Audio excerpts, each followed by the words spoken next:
first put me in this story. Get a snack, get a cozy coffee, because we are going to be talking all about my favorite books of 2024. This quote. So how this world was so fun to be a part. It was one of those moments where I just sat there like this. Okay, we're back. Sorry y'all, I don't know what happened. Hello everyone and welcome back to my channel. My name is Sarah. Welcome to another day of Bookmas. We are going to be doing one of my favorite end of year videos to film, and that is the best book of every month of 2024. It is only like the first week of December when I'm filming this right now, but so far I have read 70 books this year, which is amazing because my goal on Goodreads was 60 books and I have already surpassed that. Since we are filming Bookmas right now, there is of course going to be more books that are going to be read, and I will talk more about it in another Bookmas video that will be up either before or after this one about like my reading goals and everything like that. I feel like I was lucky and I found a bunch of amazing books this year. 5-star books, 4-star books throughout the year. And so when I was going through my Goodreads this year, some people do like the 24 best books of 2024, and I thought about doing that, but I'm like very selective in my book ratings, so it was easier for me to find the best book of every month. That is what we're going to be discussing here today. Get a snack, get a cozy coffee, because we are going to be talking all about my favorite books of 2024. And we're also going to be talking about some books that I did not like in 2024 that I read. I'm like physically incapable of DNFing a book, so these aren't going to be DNFs, but they should have been DNFs. I don't know why, what's wrong with me, I can't DNF any books. January was a really good reading month for me. I actually read 10 books, which I don't think I did for the rest of the year, like at all. This was actually the hardest month for me to pick my favorite book because we started off 2024 with a bang, and I had like 3 5-star books in there. They're all in my top book recs, but I did manage to narrow it down, and I have 2 honorable mentions. Our best book of January, Daisy Hates The Great Undoing, of course. Gave this book a 5, 6, 7 infinity stars.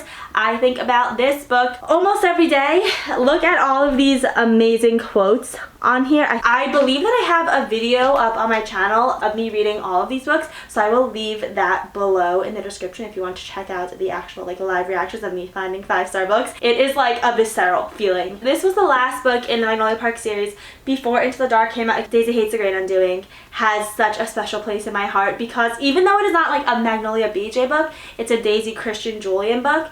Julian Hates is why this book is in this video, because he gets the best lines. He gets the best, most yearning lines ever. I think you can probably guess what quote that I'm going to turn to is one of the most famous quotes in this book. My heart was breaking. Page 342.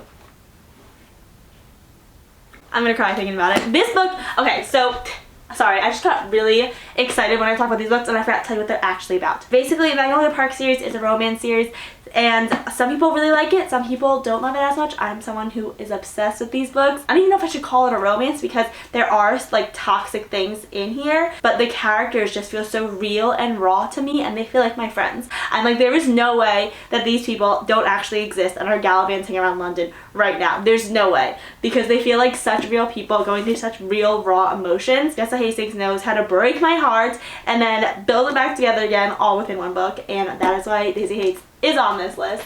I can chat about Daisy Hates for literally ever, so I'm going to cut myself off. The honorable mentions for January were The Invisible Life of Addie LaRue and Heartless. These were 2 books that if I had read them in a different month, they would have been in this video as well, but I read all of these 5-star books in January, so I had to pick one. But Heartless is from the Chestnut Springs series, and The Invisible Life of Addie LaRue is a standalone romance. Alright, moving on. In February, I read 7 books. My favorite one that came out of that month, I finally did it! I Quarter Silver Flames. Flashback to last year when I had this book on every single one of my monthly TBRs practically, and was like, make me read this book, I need to read this book. It's the last book in the ACOTAR series. It is thick. It is a massive brick of a book, over 100 pages. I think that every single one is worth it. There are mixed feelings on this because it's not Feyre's story, which the first 4 books in the series take the point of view of. It is about Nesta, and She sort of starts out as like the evil stepsister in the series,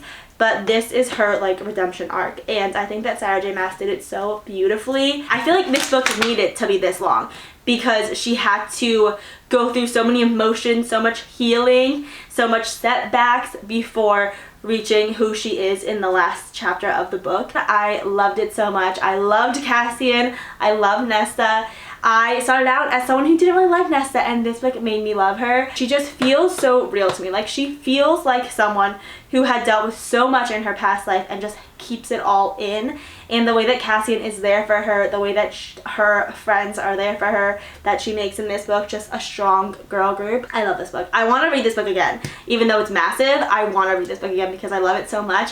If you have gotten through the whole ACOTAR series and are still waiting on the Quarter Silver Flames because you don't know if it's going to be worth it, try it. Just try it and read it to at least 100 pages and tell me if you still feel that way, because the last half of the book is where it gets really good. I will say the first half was probably a little bit slow, but it was still like setting it up for the last half to be absolutely amazing. And this is our favorite book of February. Moving on to March, I also read 7 books in March. Favorite book that came out of that, Better Than the Movies by Lynn Painter. This is the book that gave us this quote.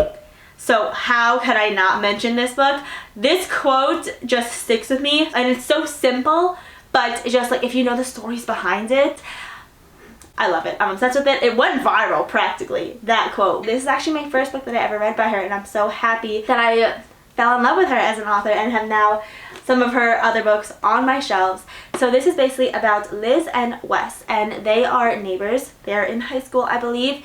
Liz is obsessed with all romantic comedies, Bridget Jones's Diary, Harry Met Sally, The Notebook, all of those classic romance movies she is obsessed with. She kind of embodies them in her everyday life, so people think that she's a little bit odd, and Wes is one of them. He is her neighbor, and them have like a little bit of a rivalry in the beginning because they're fighting over this parking spot, and that's where we get our rival to lovers storyline. Liz also has recently dealt with a lot of grief in her life. That is what made this book so high, like a 5-star book for me, because of that added element. I feel like it's not just a YA romance book because it has that underlying element of her dealing with her grief, and it talks about grief like that. So I feel like it should almost be a trigger warning going into this book, because this seems like such a cute, fun little book, but there is definitely a lot of talk about grief. So know that going in, but I feel like that's what made it so much better for me and made the characters so much more meaningful for me. Always think about the fire pit. If you read this book and I know what I'm talking about, let me know in the comments, because that is what I think about.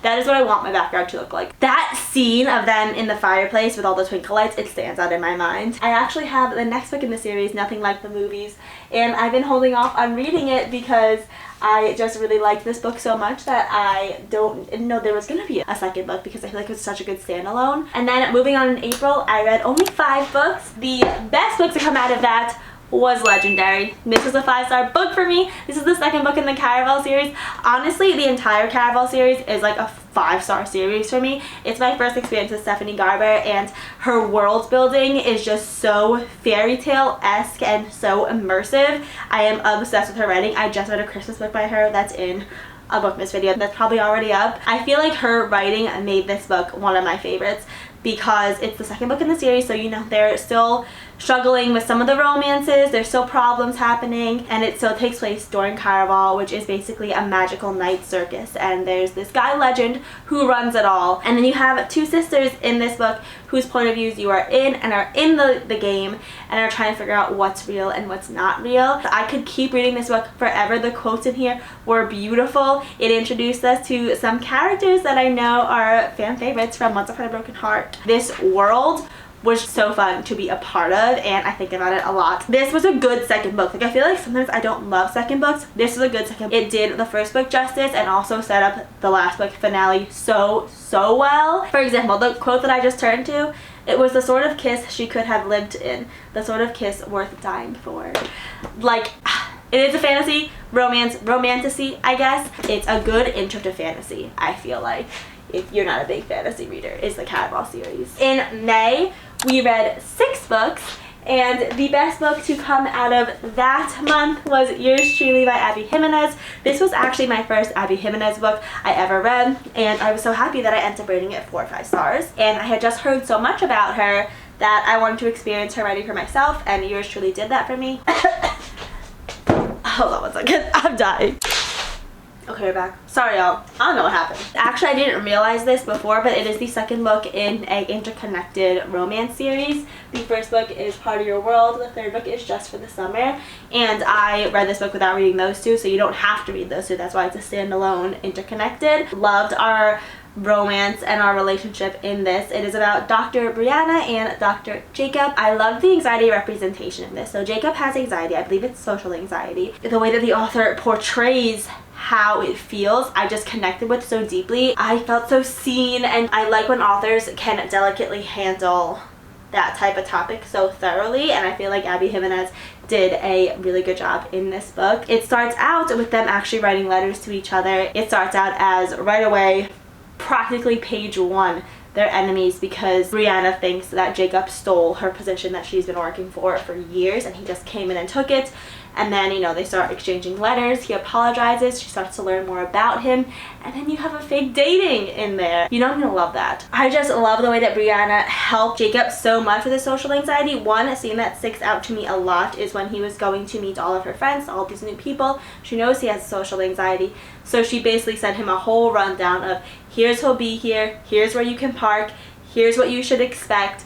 Here are little breakdowns of each person and what you can talk about with them, just to help ease his anxiety as much as she possibly could. It just showed so much thought behind it. That's what helped me love the romance so much. There was one thing in this book that made it not a 5 stars. It was a 4.75, I remember, because I didn't love the way they handled their conflict. I'm like, just talk to each other, please. But everything else was beautiful and amazing, and I highly recommend it. Moving on to June, we also read 6 books, and the best book to come out of June was Ruthless Vows by Rebecca Ross. This is another book like Caraval, where I feel like it's such an immersive world and story that Rebecca Ross paints for you that when you're reading this book, you just want to like dive into this book. Head first, put me in this story. But that is how she makes me feel, through her descriptions, through her setting and her world building. This is, I believe, a historical fantasy romance. Those would be the genres I would put for this one. It is about Iris and Roman. It is actually the second book in the Letters of Enchantment duet, and the first book was Divine Rivals. This was the second book. Again, I'm iffy on second books, but Divine Rivals, it was obvious there was going to be a second book, and I feel like it was just done so well. I will say there was a lot of pining in this book.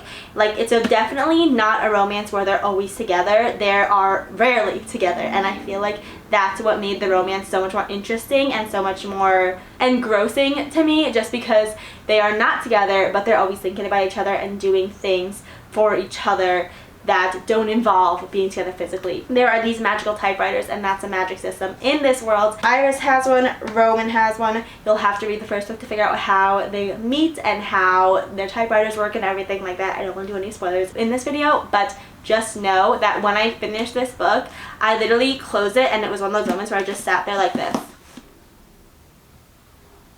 pondering my life, hugging this book. I love this book so much, and it's not just the world building, it's also Rebecca Ross's writing. I feel like she has such beautiful writing, beautiful quotes. You could tell that she is a professional, I feel like, in reading this book. How many times had he lain on his bed in the darkness, alone and sleepless, haunted by the longing? That perfectly describes what I was saying in this book. There's so much longing, there's so much pining. They're both also kind of on the front lines of a war that's happening between the gods and the humans. But it was so realistic, it was so interesting to read. So, highly recommend this series.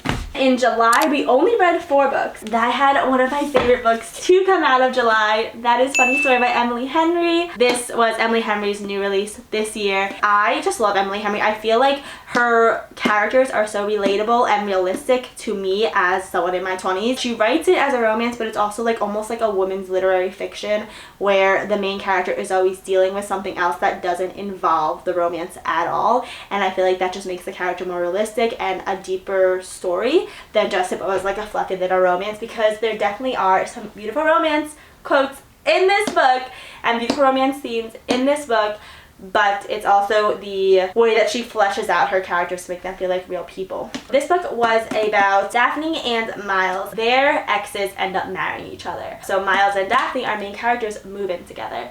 And they're dealing with this brokenheartedness while Miles is also trying to convince Daphne to stay in whatever town they're in. I forget what town they're in. Daphne is a children's librarian and she's basically counting down the days until she can leave this town because it never really felt like hers.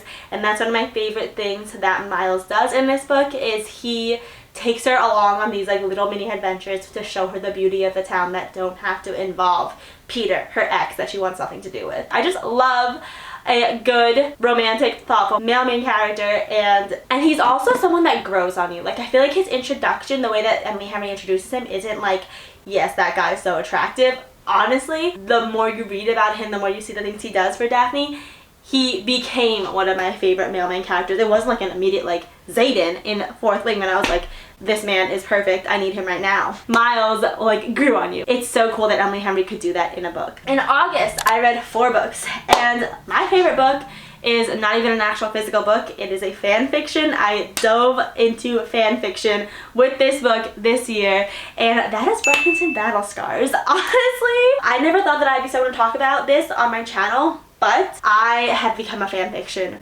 fan. This one, I feel like the storyline was so interesting and more well written than some of our published physical books that we have out now. And that is the beauty, I feel like, of fan fiction. I ended up reading it on my Kindle. It took a little bit to get into because honestly, like, I think I read somewhere that if this book was actually printed, it would be like over 500 pages. Like, it would be a thick book. I think the way that a lot of fanfiction authors write is one chapter at a time. Like, there's no like plot line summary in the beginning where it's like you need all these different things to happen to get to the end. It's just like as the author comes up with different scenarios, she puts them in the book, and I feel like that's what makes it so long. Somehow she made it so cohesive by the end. I was obsessed with reading this book when I was like halfway through. I honestly, every time I had a spare moment, I picked it up and was reading it. I don't care if it's not a fully published book. That was one of the best books that I read this year. If you're curious about it, I would say dive in, go ahead. This one is actually a Harry Potter fanfiction, but it involves Draco and Hermione, and I don't know if you can tell, but I am a little bit of a Harry Potter fan on this channel. Like, a whole side of fanfiction is Harry Potter fanfiction, specifically Draco and Hermione, and I just thought it was so interesting. It takes place after basically the last Harry Potter book, essentially, but it's told from Draco and Hermione's perspective, and it was deep. Like, it was sad. It made me cry. It made me feel. It like was so good. So that's gotta be my favorite book of August. In September, I read 6 books. My favorite book in September, surprisingly, is one of the first of its kind to be in this video. It's actually Five Survive, which is a thriller mystery from Holly Jackson, who wrote the Good Girl's Guide to Murder trilogy. I never thought that a thriller would be one of my favorite books, but this one totally is, because I cared about the characters in this book. This book was just one of the best thrillers I've ever read in my entire life. Like, thrillers, I feel like I'm just sort of reading it to find out what happens. The characters aren't always super fleshed out and super realistic, or I don't really care about them. I just am in it for the mystery, which is fine. This book, I cared about the characters. I was hypothesizing and wondering right alongside them. I could not put this book down. I think I read it in quite literally a day or two. Could not put this book down. I need to see what happened next. 6 friends are stranded at night in an abandoned area in this big RV, and then someone starts shooting at them, and then they talk to the person via a walkie-talkie, and the person is basically like, I'm gonna keep shooting at you until someone reveals the secret that they know that I want to me. All these friends, of course, have different secrets. They kind of are suddenly suspicious of all of their best friends, to be like, who has the secret that is going to save us all, and why don't you just say it? And, you know, accusations are thrown, tension is high, stakes are high, and I did not figure out in the end what was going to happen, which is a sign of such a good mystery thriller. I would highly recommend this thriller. I don't remember the last time that I felt this way about a thriller, but Five Survive was definitely a very good one. In October, I read 9 books, however, 4 of which were novellas. This author was in this video already, she's in this video again. Into the Dark. Do you see this like reaction that I have when I just look at this book? I feel emotional just looking at this book. that should say it all to you why this book is in this video, because this was the last book in Magnolia and BJ's story. It's the last book in her perspective. I think there's going to be more Daisy Hates books, but this is the last one in Magnolia and BJ's perspective. And Magnolia and BJ are the ones that made me fall in love with Jessa Hastings' writing, so this was very emotional for me. Like I said, these people feel like my friends. Like, I feel like I'm just catching up with my friends, and now that I won't be able to do that anymore with Magnolia and BJ because there's no more books coming out, like, it's hard for me. This is a very big book, over 700 pages. It is the conclusion to the Magnolia BJ story. There are so many things throughout the first 2 Magnolia BJ books and the first 4 books in the series that have happened between Magnolia and BJ, and so many things that we have heard about happening before the books even started. Their relationship is just so intertwined and convoluted. Thing with Magnolia and BJ is they keep hurting each other, and they can't stop hurting each other, but they're so intrinsically interwoven together, but they can't stop hurting each other. That is actually the sweatshirt that I'm wearing right now. It is our How Many Loves Do You Get in a Lifetime sweatshirt, and I'm obsessed with this book. Clearly, that is one of the most famous quotes ever to come from this series. Even it says in the back, how many loves do you actually get in a lifetime? Like, that is the quote that a lot of people think of when they think of this book. Just look how many beautiful, amazing quotes I found in this huge book. Jessa Hastings' writing is just so beautiful and lyrical, so much different than what I've ever read before, but it's beautiful and I love it so much. I love you, he blinks in our language. I hold his hand to my face with my own and press into myself the only love I've never really questioned, and feel my lungs expand again with the air they found. They have a lot of loose ends to tie up, and it also involves a lot of family things as well in this book. And you know, it's very therapy positive in this book. You see the characters and go along with their journey as they're trying to heal each other and heal themselves, and it's just beautiful. In November, I only read 4 books, and honestly, it was a bit of a disappointing month. I have my most recent wrap-up that I can put right here and link below. I only read 4 books, and they weren't the best books, so my options were limited, but I will say, of the books to come out of it, the best one had to be this one, which is only a 3.25 star, which isn't amazing. It's Zodiac Academy, The Awakening. It is the first book in the Zodiac Academy series, and I feel like the reason it's in here is because I really love the world. I have a lot of mixed feelings about this book. I only read the first one. It's a massive series. I'm sure there's growth and changes in our characters as you move on, but because this is the first book, I don't love our male main characters really at all. It is a bully romance. That's what kept me from reading this book, because I don't like bully romances. It's not, I don't know how these authors are gonna make me like these male main character, male main love interests, because right now I don't like them at all. That is just so interesting to me to see how she's going to change my mind, if she's going to change my mind. But the reason it's in this video is because I really like the world. Like, the magic system is a really cool concept. I really like the world. These 2 sisters who are twins, and they are basically lost princesses to this magical kingdom. On their like 18th birthday, they get taken to this school where they have to learn about their powers they didn't know they have. Coming there, they're the lost princesses coming back to, like, people think claim the kingdom, even though they don't really want anything to do with that. There are these heirs who were supposed to take over the kingdom when the world didn't know that these 2 sisters existed. It's giving Twitches a little bit, I'm not gonna lie. So the heirs are the 4 main guys. They all are master, I think, or like house leader of a different element. That's the magic system. It involves all the elements. They give them a really hard time because they don't want to give up their throne. That is where the bully romance comes in, and I don't love it. And I'm gonna continue to read the next book because I just am interested in this world. I think it's a really cool concept. And then now in December, I'm literally only in the first week of December when I'm filming this, I already have a 5-star book. Well, 4.75 is One Dark Window, so I have to include it in this video. One Dark Window by Rachel Gillick. I finished it literally today. I am obsessed with it. It's the Shepherd King duology. So interesting. The magic system is these 12 providence cards. They all are lost to this kingdom or spread about this kingdom. They all give you a certain power once you touch them. Our main character is Elspeth. She gets herself involved in this plan to collect all of the Providence cards with our male main love interest. There was definitely some romance in here, but not as much as some fantasy series have. I am gonna read the second book in the series, and I feel like this is where the romance really takes off. In this first book, it did a great job of setting it up. We were world building and just introducing our male main love interest. In this system of magic, there are people who are infected with magic. These people that Elspeth involves herself in want to try to collect the cards to free their town of Blunder of this mist that's like this magical mist that's covering the whole city. She is someone with magical blood, and anyone who is infected is hunted by the king. She has managed to be hidden for the past 11 years of her life, but there is always like basically a witch hunt for people that are infected and can use magic, have magic. You find out her magical power maybe like halfway through. You have like an idea, but you really know what it is halfway through. The setup, the storytelling, the world building, it was so good. There are even some really good quotes in here, but if you're looking for a dark fantasy, I highly recommend this one. It's very short, it's only 2 books, and it is so good, so immersive, a whole world. And now we're gonna talk about the 4 books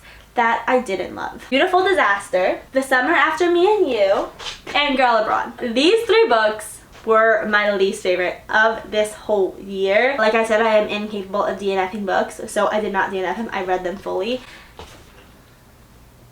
I should have DNF'd them. Beautiful Disaster. First, I have a rant in my wrap-up of this book. I'll link below. It just made me so angry. Like, it's a romance, but it's not. I hate the guy. The guy is just explosive, and not in a cute, protective way. He's just explosive. Toxic. The girl is so dumb. It actually is a movie, and I started watching it, and I did not finish it because I was just like, I thought the movie would be better. It's still the characters that I don't like. It's still the story that I don't like. It was so frustrating and annoying, and honestly, don't recommend that book. It's the peak of Wattpad writing, and it's not even a good storyline. Another book we want to talk about in this section is The Summer After Me and You and Me, whatever. I took a chance on this author. It's her first book I read by her. It took place in the Jersey Shore, and that's why I picked it up, because I live on the Jersey Shore. So I was like, oh, a summer romance that takes place on the Jersey Shore. I didn't know it was going to be a fan book about New Jersey. Like, I feel like there are just some things in here that it's like, it's just New Jersey history. You could tell this author really loves New Jersey and the Jersey Shore. She is the banner child for living at Jersey Shore, because there are just random passages in this book that tell you history about the Jersey Shore. Things that are like New Jersey coded, and it's just like, no one from New Jersey actually talks like this or feels this deeply about New Jersey, and I feel like I couldn't get past that. But the storyline is a summer romance, it's a second chance romance. It was just also boring because it's a cheating trope, and I don't like the cheating tropes. And then going along with that is Girl Abroad. There's a cheating trope in here. We are struggling with the why me, I'm not even special, and all these 3 amazing guys are dumping their girlfriends or cheating on their girlfriends for me. Why me? I'm ugly. I can't stand that trope. Humble bragging. There's so much humble bragging in this book. Do not agree with the main character, the way that she was making her decisions. And she was literally dating these like 3 guys at once that were actively cheating on their girlfriends or like actively breaking up with their girlfriends for this random girl. The reason I bought it is because this girl studies abroad in London, and it's about her semester abroad, and I studied abroad in London, so I was like, oh my god, same. I need to get this book. The same that happened with the Jersey Shore. Shouldn't have. Boring. It was way too long for what it was. The guys, not a fan. Sorry, Elle Kennedy, not a fan of this one. So those are the best books of every month of 2024, along with my 3 worst books of the year 2024. I feel so excited that I found these books this year. I know these books are books that I'm going to read over and over again. They're stories that I won't forget. They just mean so much to me. If you have not read any of these books, put it in your cart right now. You need to read them. They're beautiful and amazing, and I'm obsessed with them. Hopefully we'll go into 2025 finding books that make me feel the same way that these books feel. These books are the reason why I love reading, the feeling that these books give me. That is gonna be it from me today. Thank you so much for watching and listening to me rant about my favorite books, as I do so many times on this channel, and I'll see you tomorrow.